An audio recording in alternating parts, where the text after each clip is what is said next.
दूसरी और मेरे मेंटर्स के रूप में तीसरी स्टोरी है। तो ये स्टोरी है गुना जिले के बमौरी विकास खंड के माध्यमिक विद्यालय सामरसिंगा की, और इसमें हमारे सम्मानीय साथी हैं श्री राजीव शर्मा जी। इनने सहयोग से बदलाव शीर्षक स्टोरी का दिया है। थोड़ा सा मैं संक्षिप्त में बताना चाहूंगा।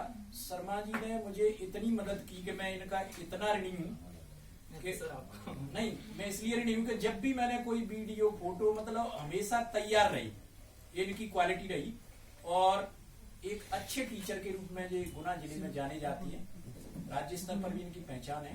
तो मैं सम्मानीय शर्मा जी से अनुरोध करूंगा कि बड़े धैर्य के साथ और समय सीमा में इसका प्रस्तुतिकरण करने का करें, कष्ट करें। आदरणीय शर्मा जी।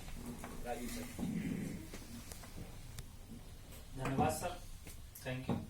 आदरणीय खान साहब और हमारे मेंटर साहब, वरिष्ठ शिक्षक साथी, क्योंकि मैं सभी से जूनियर हूँ, और मेरी कहानी का जो शीर्षक है वो है सहयोग से बदलाव।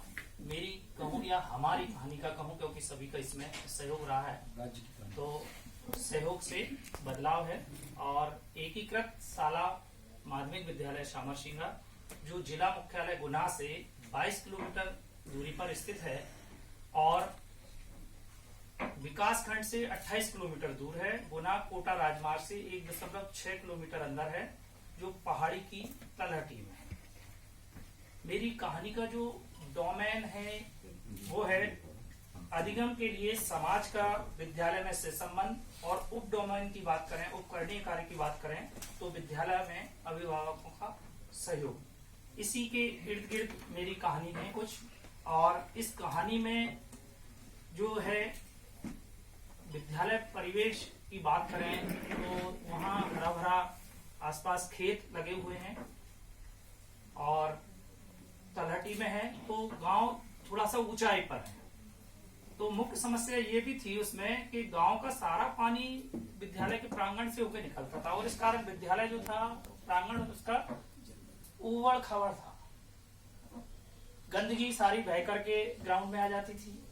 विद्यालय की चारदीवारी नहीं थी, और साथ में अगर हम बात करें तो पास ही मुक्ति धाम लगा हुआ था बिल्कुल, और मुक्ति धाम की भी चारदीवारी नहीं थी। तो उसमें जब अंतिम संस्कार होता, जो सामग्री आती थी वो सब हवा के माध्यम से या किसी कारण से उड़ करके विद्यालय के उसमें आती थी, और कूड़ा करकट का ढेर तमाम लगा रहता था।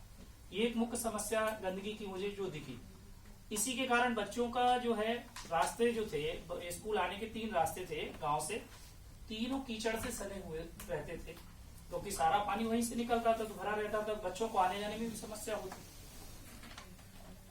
और जब बच्चे नहीं आ रहे थे, और साथ ही एक और प्रमुख समस्या थी कि वहाँ 6-7 साल से कोई टीचर ही नहीं था उस विद्यालय। 2013 में मेरी नियुक्ति शासकीय कन्या प्राथमिक विद्यालय सामरसिंगा में हुई, और मुझे विद्यालय का प्रभार दिया गया। और विद्यालय का प्रभार दिया तो मैंने देखा कि यहाँ क्या करेगा, बहुत समस्या है, बच्चे नहीं आते, 30-40% उपस्थिति रहती थी।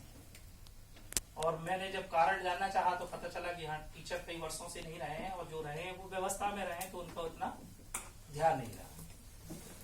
तो सबसे पहला मेरा ये था कि किस तरह से इस समस्या का समाधान ढूंढे। तो पहले तो मैंने विचार किया कि ये गंदगी जो है इसको कैसे भी करके हटाई जाए, जिससे बच्चों का रुझान बढ़े, विद्यालय में आ पाए। और उसमें क्या हुआ कि फिर मैंने गांव वालों से संपर्क किया, लेकिन गांव वालों का रुझान मुझे ठीक नहीं। उस समय गांव वालों ने कहा, सर आप अकेले हैं, क्या कर पाएंगे, और मैं अन्य विद्यालय से था, मुझे तो चार्ज दिया गया था, तो रुझान नहीं था। तो फिर मैंने अपनी एक कार्य योजना बनाई, और उस कार्य योजना में मैंने निश्चित किया कि पहले मैं गांव के कुछ जो गणमान्य नागरिक हैं, जिसमें सरपंच भी थे, अन्य लोगों से संपर्क करूं। तो सरपंच से सहयोग किया, उनसे बात की, ग्राम सभा में भी मैं गया और अपनी बात को रखा कि विद्यालय में इस तरह की गंदगी है, विद्यालय की बाउंड्री वाल नहीं है, मुक्ति धाम का जो पूरा है वो। और जिस दिन अंतिम संस्कार होता सर, उस दिन हम विद्यालय की छुट्टी करना पड़ता था, क्योंकि ग्रामीणों का भी दबाव रहता था, दूसरा बच्चे डरते थे, क्योंकि जस्ट लगा हुआ था तो बदबू भी आती थी उसको, जब सब जलता था उसकी भी, तो बड़ी समस्या थी सर।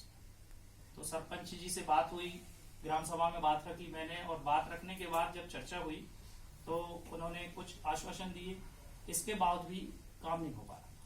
फिर मैं जो ग्राम पंचायत के सचिव थे, रोजगार सहायक थे, और सरपंच जी के साथ माननीय कलेक्टर महोदय के पास जन सुनवाई में गए, बात रखी, तो वहाँ कुछ हमारा काम बनता था और कलेक्टर महोदय ने बोला कि चलो हम करते हैं।